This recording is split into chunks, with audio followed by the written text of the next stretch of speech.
Hello दोस्तों, स्वागत है अपने यूट्यूब चैनल पर।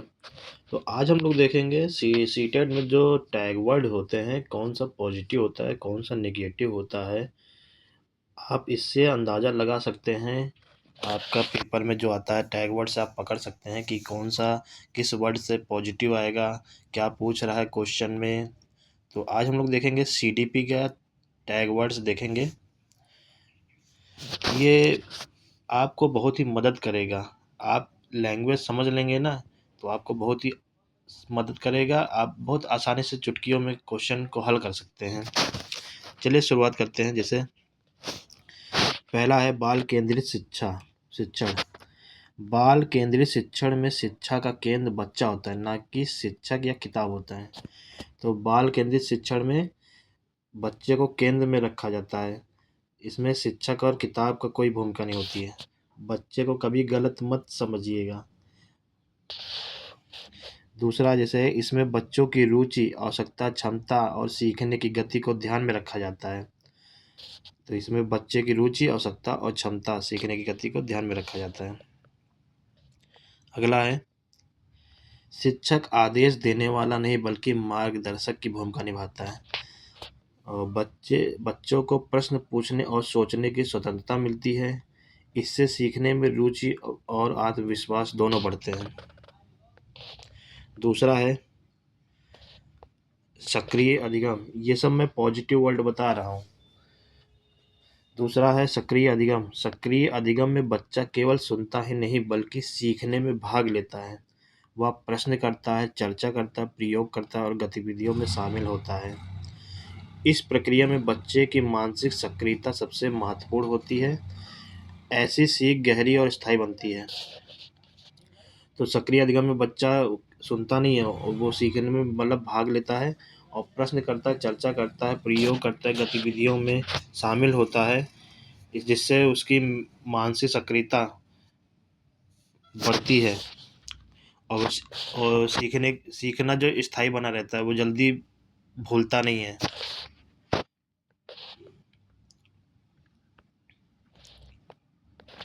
केवल चुपचाप बैठकर सुनना सक्रिय अधिगम नहीं माना जाता। अगला है रचनावादी। ये मोस्ट इम्पोर्टेंट है। रचनावादी सिद्धांत के अनुसार ज्ञान बच्चे को तैयार के रूप में नहीं दिया जाता है। बच्चे अपने पुराने ज्ञान और नए अनुभव को जोड़कर स्वयं ज्ञान बनाता है। सीखने की प्रक्रिया में गलती करना भी आवश्यक माना जाता है। इस दृष्टिकोण में समझ को रटने से अधिक महत्व दिया जाता है। तो रचनावादी सिद्धांत के अनुसार बच्चे ज्ञान का निर्माण स्वयं करते हैं, और जैसे वो पुराने पुराने ज्ञान को नए ज्ञान के साथ जोड़कर अपने अनुभव अनुभव अनुभव आदान कर अनुभव स्वयं अनुभव बनाते हैं। सीखने की प्रक्रिया अगर बच्चे से कोई गलती भी हो रही है तो वो गलती नहीं माना जाता है, और इसमें रटने को बहुत ही कम महत्व दिया गया है। क्योंकि रटने से तो क्या होता है, रटने से आप बहुत जल्दी भूल जाते हैं।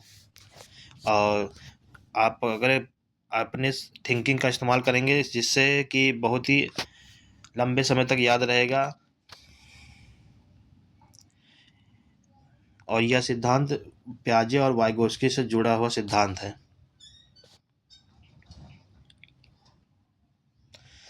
अगला है इसमें बच्चे अपने अनुभव आधारित शिक्षण।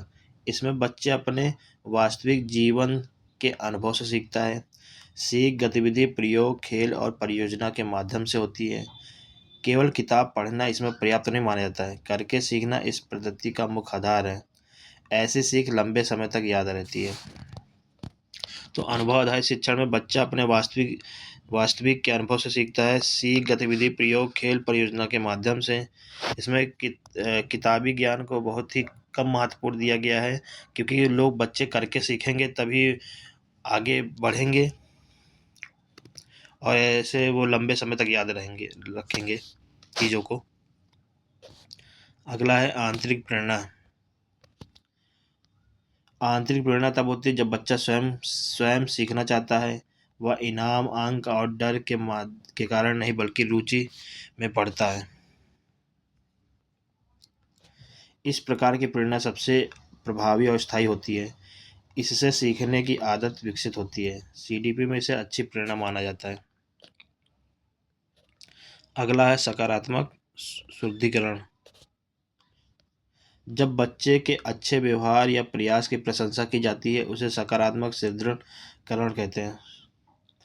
इससे बच्चा वही व्यवहार दोबारा करने से के लिए प्रेरित होता है या दंड की तुलना में अधिक प्रभावी तरीका है।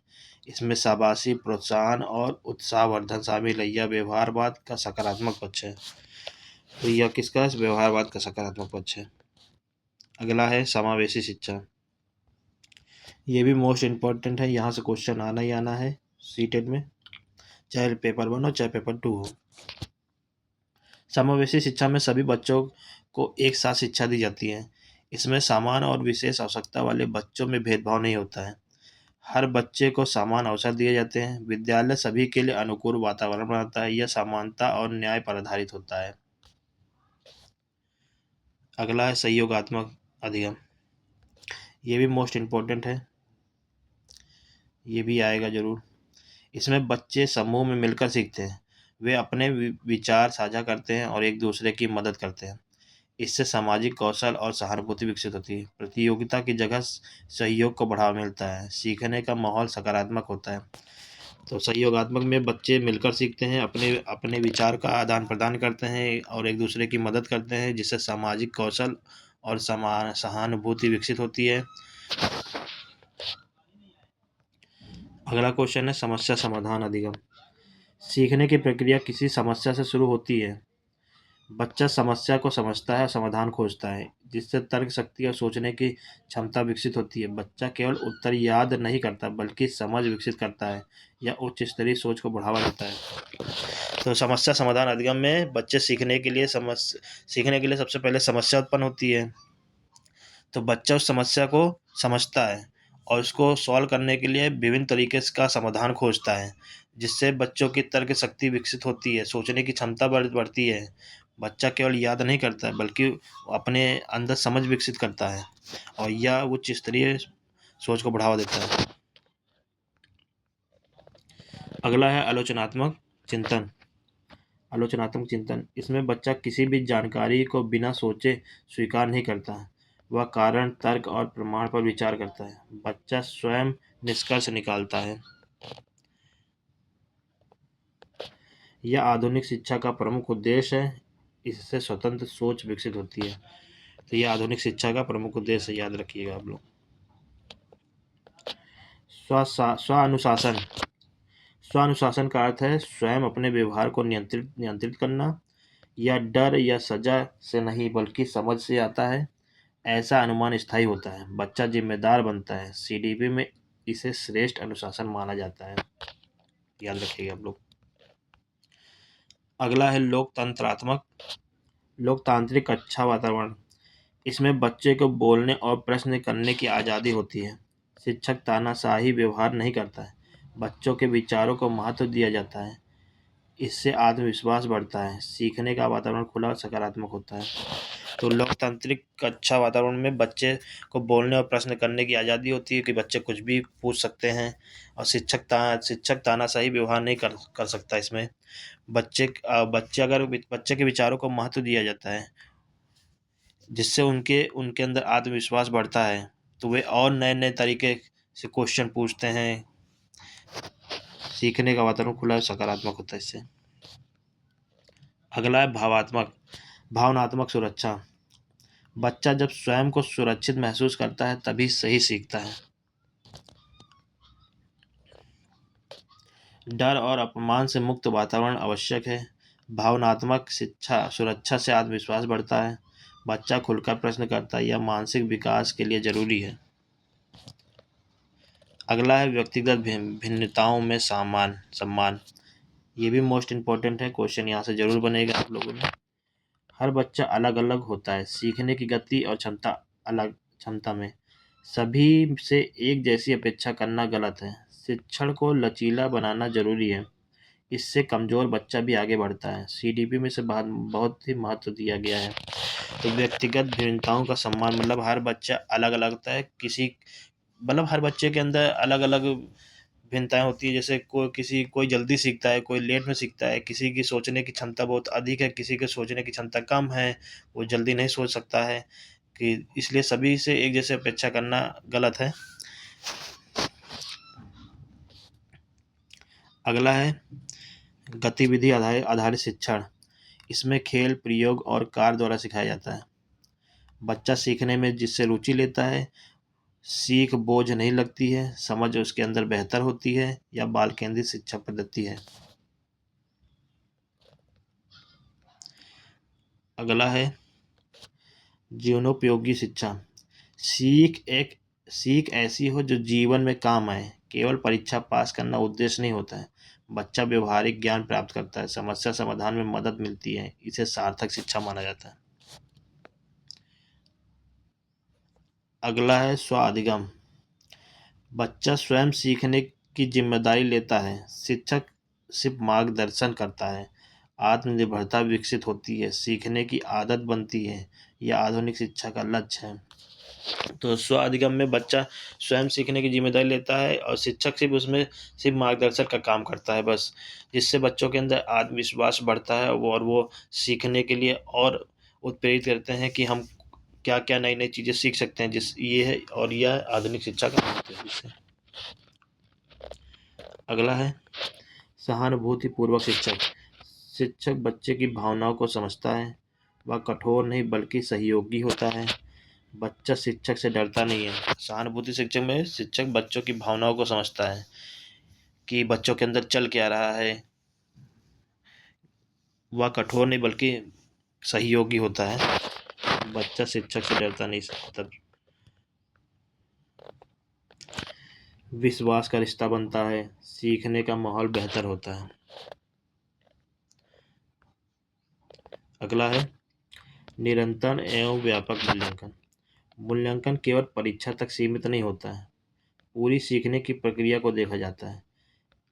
कमियों को समय पर सुधारा जा सकता है, दबाव कम होता है, यह सही आकलन का तरीका है।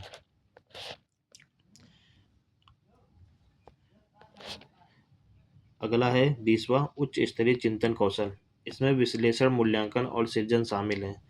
बच्चा केवल याद नहीं करता, वह सोचता है, नए विचार बनाता है, या सीख को गहरा बनाता है। आधुनिक शिक्षा का अंतिम लक्ष्य यही है।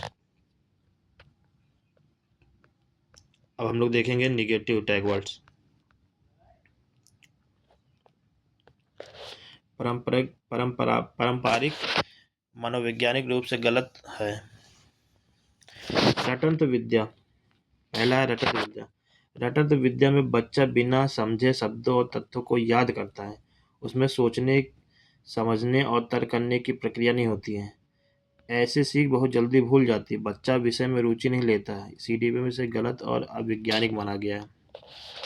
तो रटन विद्या में बच्चा सिर्फ रटता रहता है, वो चीज़ें सिर्फ याद करने की कोशिश करता है, जिससे उसकी मेमोरी में बहुत ही कम समय के लिए वो चीज़ याद रहती है। अगर आप अपना दिमाग लगाएंगे, थिंकिंग करेंगे, सोचेंगे, तर्क करेंगे, तो जिससे लंबे समय तक आपकी मेमोरी में स्थायी बना रहेगा वो चीज़।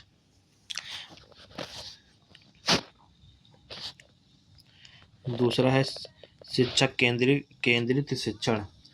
इस पद्धति में शिक्षक ही सब कुछ तय करता है। बच्चे को बोलने, प्रश्न करने का अवसर नहीं मिलता है। बच्चा केवल आदेश मानने वाला बन जाता है। इससे स्वतंत्र सोच और रचनात्मकता दब जाती है। यह पारंपरिक शिक्षा का प्रणाली की पहचान है।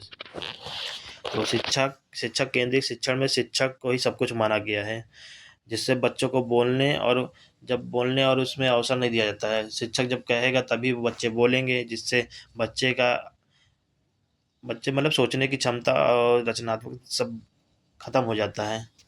बच्चा इंटरेस्ट नहीं लेता है फिर चीज़ों को करने में, क्योंकि बच्चा उस समय स्वतंत्र नहीं रहता है, वो शिक्षक के दबाव में रहता है। अगला है दंड आधारित अनुशासन। गलती पर सजा देकर सुधार करने की कोशिश की जाती है। जिससे बच्चा डरता है और सीखने से दूरी बना लेता है। डर के कारण सीख स्थायी नहीं होती है, भावनात्मक और मानसिक विकास प्रभावित होता है। सीडीपी में दंड को नकारात्मक माना गया है, तो बच्चे को आप लोग दंड नहीं देंगे। अगला है बाह्य बाह्य प्रेरणा। जब बच्चा इनाम, अंक या डर के कारण पढ़ता है तो उसे बाह्य प्रेरणा कहते हैं। ऐसी प्रेरणा जो केवल थोड़े समय तक प्रभावी रहती है। बच्चा सीखने की आदत विकसित नहीं कर पाता है।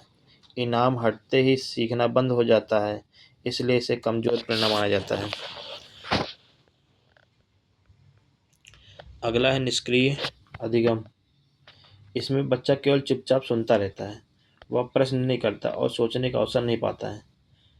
सीखने में उसकी सक्रिय भूमिका नहीं होती है। ऐसी सीख उथली और अस्थायी होती है। सीडीपी में इसे गलत माना गया है। तो निष्क्रिय अधिगम में बच्चा ओनली चुपचाप सिर्फ सुनता है, वो प्रश्न भी नहीं करता है, उसको सोचने का अवसर भी नहीं दिया जाता है, जिससे उसकी सक्रिय भूमिका खत्म हो जाती है मतलब। अगला है प्रतियोगी वातावरण। इसमें बच्चे को आपस में तुलना करके आगे बढ़ाया जाता है। इससे तनाव, ईर्ष्या और डर पैदा होता है। कमजोर बच्चा हतोत्साहित हो जाता है। अगर कहीं आप देखिएगा हतोत्साहित लिखा होगा तो वो आपका निगेटिव होता है, अगर प्रोत्साहित लिखा होगा वो आपका पॉजिटिव होता है। सहयोग की भावना विकसित नहीं हो पाती है। सीडीपी में सहयोग को प्रतियोगिता से बेहतर मानता है। अगला है लेबल लगाना। बच्चों को कमजोर, तेज, सुस्त और नाम देना लेबलिंग कहलाता है। इसमें बच्चे का आत्मसम्मान कम हो जाता है। वह खुद को उसी छवि में देखने लगता है। उसकी प्रगति रुक जाती है। मनोविज्ञान में इसे हानिकारक माना गया। अगला है कठोर अनुशासन। बहुत ज़्यादा नियम और सख्त नियंत्रण कठोर अनुशासन कहलाता है। इससे बच्चा दबाव और डर में रहता है। स्वतंत्रता और रचनात्मकता खत्म हो जाती है। बच्चा आज्ञाकारी तो बन सकता है, जिम्मेदारी नहीं। सीडीपी में से नकारात्मक कहते हैं। अगला है परीक्षा केंद्रित शिक्षण। पूरी शिक्षा केवल परीक्षा और अंक तक सीमित हो जाती है। सीखने की प्रक्रिया और समझ को बेहतर नहीं माना जाता। बच्चा रटने पर ध्यान देता है। वास्तविक ज्ञान विकसित नहीं हो पाता है। इसे अधूरी शिक्षा माना जाता है। परीक्षा केंद्रित शिक्षा में पूरी शिक्षा केवल परीक्षा और अंक तक ही सीमित रहती है। इसमें सीखने की प्रक्रिया और समझ को महत्व ही नहीं दिया जाता है। बच्चा केवल रटने की कोशिश करता है। अपने मतलब सोचने, तर्क करने की क्षमता नहीं होती उसके अंदर, और वह अपने वास्तविक ज्ञान भी विकसित नहीं कर पाता है। अगला है एक तरफा शिक्षण। इसमें शिक्षक बोलता है और बच्चा केवल सुनता है। संवाद और सहभागिता का अभाव होता है। बच्चे की जिज्ञासा दब जाती है। सीख उबाऊ बन जाती है। सीडीपी इसे अप्रभावी मानता है। अगला है भय का वातावरण। डर का माहौल बच्चे की मानसिक रूप से कमजोर बनाता है। बच्चा गलती करने से डरता है। वह प्रश्न पूछने से हिचकिचाता है। सीखने की स्वाभाविक प्रक्रिया रुक जाती है। इसलिए भय को नकारात्मक माना गया। अगला है यांत्रिक अधिगम। इसमें बच्चा मशीन की तरह सीखता है। समझ और तर्क की भूमिका नहीं होती है। बच्चा सिर्फ प्रक्रिया दोहराता है। सोचने की क्षमता विकसित नहीं होती है। सीडीपी में से गलत अधिगम माना जाता है। अगला है कठोर अधिगम, कठोर पाठ्यक्रम।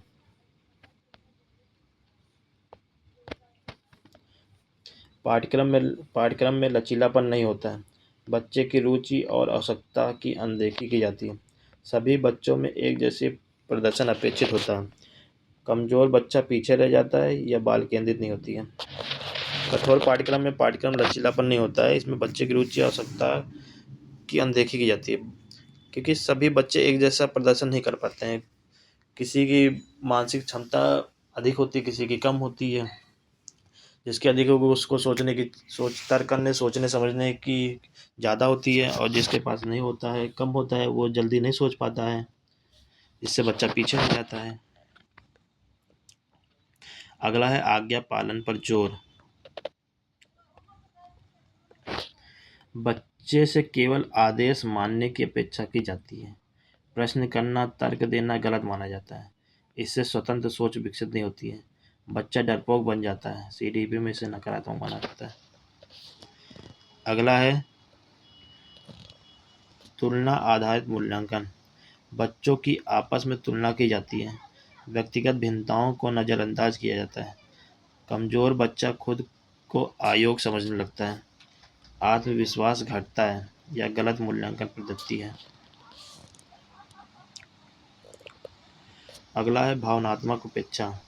बच्चों की भावनाओं और समस्या को महत्व नहीं दिया जाता है। उसकी मानसिक स्थिति को नज़रअंदाज किया जाता है। इससे सीखने में बाधा आती है। बच्चा खुद को अकेला महसूस करता है। सीडीपी में यह गंभीर नकारात्मक तत्व है। अगला है बाह्य नियंत्रण। अनुशासन बाहर से थोपा जाता है। बच्चा खुद निर्णय नहीं लेना सीखता। आत्म नियंत्रण विकसित नहीं होता है। नियम हटते ही व्यवहार बिगड़ सकता है। इसलिए इसे गलत माना जाता है। अगला है रटाई पर आधारित परीक्षा। परीक्षा केवल याद की जांच करती है। समझ और सोच को नहीं परखती। बच्चा नंबर पर ध्यान देता है। वास्तविक ज्ञान नहीं बढ़ता। सीडीपी में यह दोषपूर्ण मानी जाती है। अगला है कठोर शिक्षक। ऐसा शिक्षक डर और दूरी का माहौल बनाता है। बच्चा प्रश्न पूछने से डरता है। सीखने में रुचि खत्म हो जाती है। विश्वास का रिश्ता नहीं बनता है। यह शिक्षक के लिए हानिकारक है। अगला है निषेधात्मक दृष्टिकोण। हर बात पर मत करो कहना निषेधात्मक दृष्टिकोण है। इससे बच्चे की जिज्ञासा दब जाती है। रचनात्मकता का प्रयोग की भावना खत्म होती है। बच्चा डरकर सीखता है। सीडीपी में इसे भी नकारात्मक माना जाता है।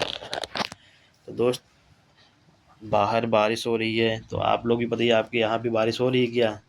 बताइए, ठंडी का मौसम है, इस समय मौसम चेंज हो गया है, हर जगह बारिश ही बारिश हो रही है। आगे देखते हैं, ये मोस्ट इम्पोर्टेंट है आपके लिए। राष्ट्रीय पाठ्यचर्या रूपरेखा 2005, एनसीएफ 2005।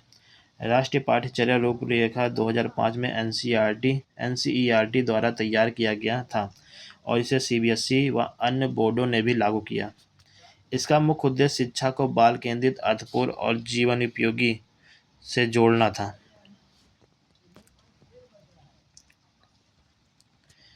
एनसीएफ 2005 में रटंत विद्या मतलब रोट लर्निंग को स्पष्ट रूप से खारिज किया गया और समझ पर आधारित सीख पर जोर दिया गया।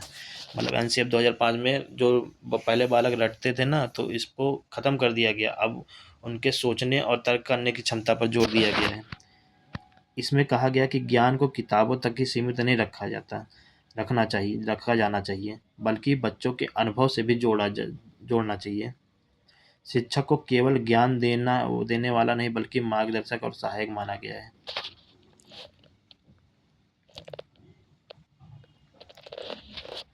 एनसीएफ 2005 में कंट्रोवर्शियल अप्रोच को अपनाया, जिसमें बच्चा स्वयं ज्ञान का निर्माण करता है। इस ढांचे में परीक्षा केंद्रित शिक्षा की आलोचना की गई है और निरंतर एवं व्यापक मूल्यांकन सीसीई पर बल दिया गया है। यह रूपरेखा बाल आधारित समानता और समावेशी शिक्षा को महत्व देती है।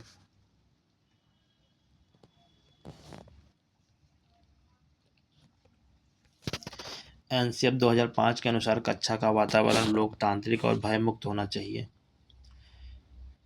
इसमें कहा गया है कि दंड और डर सीखने में बाधा उत्पन्न करते हैं। एनसीएफ 2005 में पाठ्यक्रम के बोझ को कम करने की सिफारिश की गई है। भाषा, गणित, ईवीएस और सामाजिक विज्ञान को जीवन से जोड़कर पढ़ाने पर जोर दिया गया है।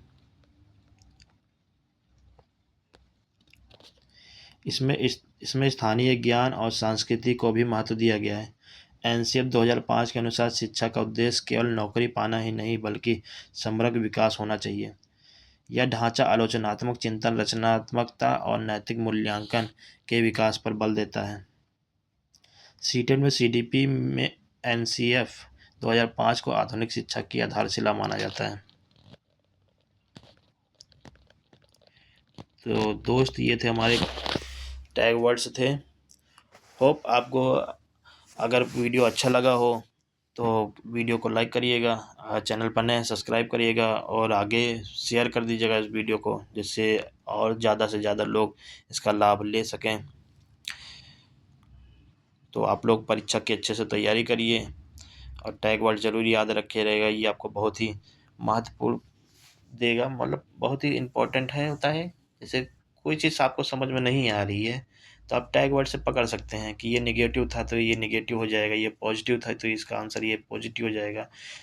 और क्वेश्चन को थोड़ा ध्यान से पढ़िएगा, उसमें पूछा क्या है। अगर नहीं पूछा है तो आप वही नहीं वाला फिर ढूंढिएगा, क्योंकि कई लोग होते हैं कि नहीं नहीं पढ़ते हैं और जो पॉजिटिव देखते हैं उसी पे मार देते हैं। तो क्वेश्चन के हिसाब से आंसर आपको लगाना होगा। तो थैंक यू दोस्त, चलिए।